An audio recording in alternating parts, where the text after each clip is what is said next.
مذاکرات کا معاملہ ہے تو فیصل چودھری صاحب کیا وجہ ہے؟ کل تو سلمان اکرم راجہ صاحب کی ملاقات بھی ہوئی تھی خان صاحب کے ساتھ، اس کے بعد پھر وہ مذاکرات کی طرف گئے، تو کیا وجہ ہے کل آپ نے اپنے تحریری مطالبات کیوں نہیں دیے؟ اطلاع تو یہ ہے کہ خان صاحب نے پارٹی کو پابند کیا ہے کہ آپ نے کسی صورت بھی تحریری مطالبات نہیں دینے، ایسا ہی ہے کیا؟ نہیں، یہ زیادہ اسپیکولیشنز ہیں. ہمارے دو مطالبات ہیں بڑے، وہ واضح ہے. پہلے دن سے ہم نے عمران خان صاحب نے وہ ایجنڈا دیا ہے. مذاکراتی کمیٹی جو ہے عمران خان صاحب کے ایجنڈے کو ہی آگے بڑھا رہی ہے. تو اس چیز میں ایک ہمارا جوڈیشل کمیشن ہے 9 مئی اور 26 صحیح. نومبر کے جو حادثات ہیں. تحریک انصاف کی طرف سے کیا یہ طے ہے کہ آپ اپنے تحریری مطالبات بالکل دیں گے ہی نہیں خان صاحب کی ہدایات کے مطابق، کہ کل کو حکومت جو ہے اسے یوز نہ کرے کہ دیکھیں یہ کل کو ہم سے NRO مانگ رہے تھے، سیاسی محاذ پہ آپ کو اس بات کی ٹینشن ہے کہ یہ یوز ہو سکتا ہے کل کو آپ کے خلاف؟ نہیں سر، میں دیکھیے یہ یوز ہونا یا نہ ہونا، میں تو اس مذاکراتی عمل کو سنجیدگی سے لیتا ہوں، اور میں سمجھتا ہوں کہ حکومت بھی اس کو سنجیدگی سے لے رہی ہے. کمیٹی بنائی گئی ہے. کمیٹی میں کل جو گفتگو ہوئی ہے، ہمارے مطالبات جو ہیں بالکل جائز مطالبات ہیں، آئینی اور قانونی مطالبات ہیں. ہم یہ سمجھتے ہیں کہ جو ہم رہائی کی جب بات کرتے ہیں تو اس کا مطلب یہ نہیں ہے کہ اب جا کے جیلوں کے دروازے کھولیں اور لوگوں کو باہر نکالیں. ہم کہتے ہیں کہ آئین اور قانون کے مطابق ٹریٹ ہوں، اور جو ایک دباؤ ہے پروسیکیوشن ایجنسیز کے اوپر، انویسٹیگیٹنگ ایجنسی یعنی پولیس کے اوپر، اور یا ایڈجوڈیکیٹنگ جو انسٹیٹیوشنز ہیں صحیح ہے. عدالتوں کے اوپر جو دباؤ ہے وہ نظر آ رہا ہے، وہ ہٹایا جائے. اور کیونکہ یہ سارے مقدمات پولیس کی مدعیت میں ہیں، یعنی حکومت کی مدعیت میں ہیں.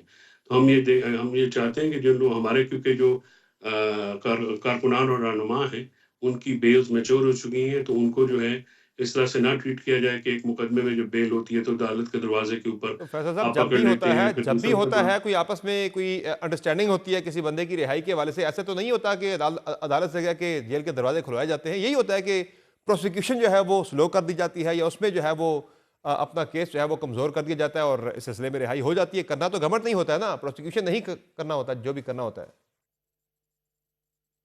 جی ڈیفینیٹلی. اور جب حکومت اس کی خود کمپلیننٹ ہو ہوں. اور حکومت جو ہے اس کو خود لیڈ کر رہی ہو، یعنی ان کی جو انویسٹیگیٹنگ ایجنسیز ہیں، دیکھیے قانون کے مطابق تو جو تفتیش ہے وہی پارشل ہونی ہے. صحیح جو ہے. لوگ وہاں پہ شامل نہیں ہیں ان کو جو ہے ایکویٹل کرنا بھی پولیس کی ذمہ داری ہے ضابطہ فوجداری کے تحت، اور یہ صحیح. آئینی اور قانونی حق ہے. ہم یہ چاہتے ہیں کہ ریاست جو ہے پاکستان تحریک انصاف کو آئین اور قانون کے مطابق ڈیل کرے، اور جو ہمارے بنیادی ٹھیک ہو شہری گیا. حقوق ہیں جن کی جو حفاظت آئین نے ذمہ لی ہے وہ ہمیں پرووائڈ کیے جائے. جو وجوہات تھیں تحریری طور پر مطالبات پیش نہ کرنے کی فیصل چودھری صاحب، وہ تو یہی تھی کہ خان صاحب نے اطلاع کے مطابق سلمان اکرم راجہ صاحب کو یہ کنوے ان کے تھرو کیا تھا کمیٹی پوری کو کہ آپ نے تحریری مطالبات کسی صورت بھی نہیں دینے. تو اب آگے بھی امکان ہے کہ تحریری طور پر لکھ کر دے سکتے ہیں یا نہیں دیں گے؟ اس بارے سے پالیسی کلیئر ہے؟ ایسی بات نہیں ہے. اگر آپ میرا ایک دن پہلے کی ٹاک شوز اٹھا لیں ہوں. تو میں وہاں پہ بھی میں نے یہ بات کی ہے کہ ہمیں تحریری مطالبات دینے سے پہلے حکومت سے بھی بات کرنی چاہیے. دیکھیے ایک سیاسی عمل ہے. سیاسی عمل میں دو جو فریقین ہیں وہ برابری کی بنیاد پہ بات کرتے ہیں، اور اسی بنیاد کے اوپر ہی آگے چلا جا سکتا ہے.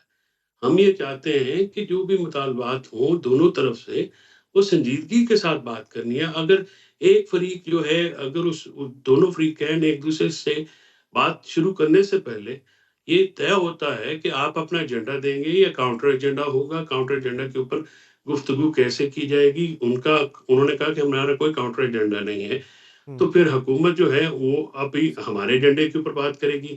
صحیح ہے. ہمارے ایجنڈے میں عمران خان صاحب کی اسٹیٹڈ پوزیشن ہے کہ آپ کے یہ جو ہمارے دو مطالبات ہیں یہ ڈویبل ہیں، اس لیے ہم نے ان کو آگے رکھا ہے. ہمارے جو دوسرے دو مطالبات ہیں صحیح. ہم ان سے وڈرا نہیں کیا، ہم نے بیک برنر پہ رکھے جی کیونکہ وہ ہاں. ٹائم ٹیکنگ ہے. ٹھیک ہے، وہ ٹائم ٹیکنگ مطالبات ہیں. تو میں یہ عرض کرنے کا مقصد یہ ہے کہ ہمارا حکومت سے یہ کہنا یا یہ سوال کرنا کہ جی آپ کی کوئی ڈیمانڈ ہے تو پھر آپ ہمارے سامنے رکھیں تاکہ عمران خان صاحب سے ہم اس پہ بھی بات کریں. جہاں تک عمران خان صاحب تک ایکسس کی بات ہے، ایک ملاقات کرائی گئی ہے میری نظر میں، تو زیادہ ایکسس ہونی چاہیے صحیح. اور مذاکراتی کمیٹی کو فیسیلیٹیٹ کرنا چاہیے ملاقاتوں کے لیے، تاکہ جو جو اس وقت سہولت حاصل ہے نون لیگ کے لیڈران کو یا پیپلز پارٹی کے لیڈران کو اپنے لوگوں سے بات چیت کرنے میں، عمران خان صاحب تو بیہائنڈ دا بارز ہیں، تو ان کی اچھا کمیونیکیشن یا ان تک یہ جو ایکسس جو ہے یہ جو ڈیل کی بات چل رہی ہے، خان صاحب پھر اس کا ذکر کر رہے ہیں کہ مجھے یہ آفر ہوئی ہے کہ جیل سے بنگالہ منتقل کر دیا جائے، یہ کس نے آفر کی ہے؟ اس پہ کوئی بات چیت آپ کی ہوئی خان صاحب سے؟ پوچھا آپ نے؟ چونکہ پچھلے ہفتے سلمان اکرم راجہ صاحب نے میرے ہی پروگرام پہ ڈینائی کیا تھا، ایسی کوئی ڈیل آفر نہیں ہوئی خان صاحب کو۔ نہیں، عمران خان صاحب نے اس کا اظہار کیا ہے، 2 دفعہ انہوں نے کہا کہ اٹک جیل میں ان کو کہا گیا کہ آپ 3 سال کے لیے ملک سے باہر چلے جائیں، ہم، جس کو انہوں نے ڈینائی کیا، اور اس کے بعد یہ ہوا، یہ جو بنگالہ میں یا کے پی میں ان کو شفٹ کرنے کی بات کی ہم۔ گئی، تو انہوں نے کہا کہ پہلے میرے کارکنان اور رہنما جو ہے آپ ان کی اس میں رہائی سر کی بات سوال یہ کریں، کہ کس نے تو اس کے کہا، بعد کہاں پھر سے کو ڈیل کنسیڈر آئی؟ کریں۔ کسی پارٹی کے بندے کے تھرو ڈیل آئی، یا کسی اسٹیبلشمنٹ کے نمائندے نے کسی نے ڈیل پہنچائی، یا پھر کسی پی ایم ایل این کے سورس سے آئی، کسی حکومتی کسی سرکاری آفیسر کے ذریعے یہ ڈیل خان صاحب تک پہنچی ہے؟ اصل سوال یہ کہ کیسے ہی ان تک یہ ڈیل پہنچی، بل واسطہ بلا واسطہ؟ سمر بات یہ ہے کہ یہ اسپیکولیشنز ہوں گی۔ عمران خان صاحب سے یہ بات ہوئی تو انہوں نے اس کا جو جواب دیا وہ میں آپ کو بیان کر دیتا ہوں۔ انہوں نے کہا کہ ہم، یہ ساؤنڈ آؤٹ کروایا گیا ان کو، ظاہر ہے یہ ڈیلز انڈائریکٹلی آتے ہیں، ہم۔ اور کہاں سے آتی ہیں آپ کو پتہ ہے۔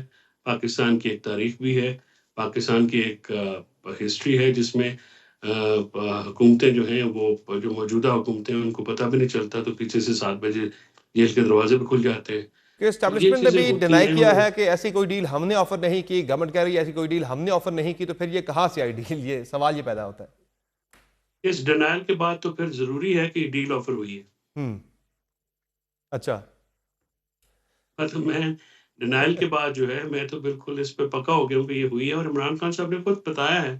فیصل چودھری صاحب یہ بتائیں کہ بشرا بی بی کے حوالے سے بھی کچھ خبریں آ رہی ہیں کہ ان کے حوالے سے بھی جو مذاکراتی کمیٹی ہے اس نے کچھ تحفظات کا اظہار کیا ہے کہ ان کی جو سیاسی معاملات میں آج کل کافی زیادہ پھر سے وہ مداخلت ہو رہی ہے، وہ بڑا ایکٹیولی میٹنگز وہاں پہ ان میں حصہ لے رہی ہیں، مذاکرات کے معاملے پر کسی ٹریک 2 کا ذکر بھی آج کل چل رہا ہے۔ کیا کہیں گے اس پہ؟ خان صاحب نے کوئی ہدایات دی ہیں کمیٹی کو یا پارٹی کو؟ نہیں، ایسی کوئی بات نہیں ہے، ساری اسپیکولیشنز ہیں، افواہ سازی ہے۔ ہم، بشرا بی بی کے بارے میں مذاکراتی کمیٹی نے نہ کوئی تحفظات کا اظہار کیا ہے، نہ بشرا بی بی جو ہے ان معاملات میں مداخلت کرتی ہیں۔ مذاکراتی کمیٹی اور اس کا ایجنڈا عمران خان صاحب نے طے کیا ہے، انہوں نے ان کو فارم کیا ہے، حامد رضا صاحب ان کے سپوکس پرسن ہیں۔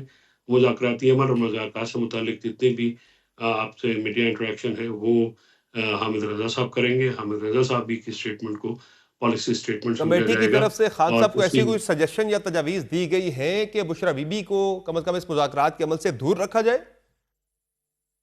نہیں، یہ ساری لغ باتیں ہیں، یہ سارا پروپیگیشن ہے۔ اچھا۔ کسی ایک میرے خیال میں کوئی پری پلان کسی کا حصہ ہوگا تو سبوٹاج کرنے کے لیے نون لیگ میں کافی سارے لوگ ہیں جو کافی پریشان ہیں کہ یہ ٹمپریچر نیچے آ گیا یا عدم استحکام دور ہو گیا، تو ان کا کیونکہ ایڈیفیس اس کے اوپر ہے تو وہ چاہتے ہیں کہ یہ سبوٹاج ہو جائے، تو یہ ہم اس کو سبوٹاج نہیں ہونے دینا چاہتے۔ یہ سارا اسپیکولیٹو ایک معاملہ ہے۔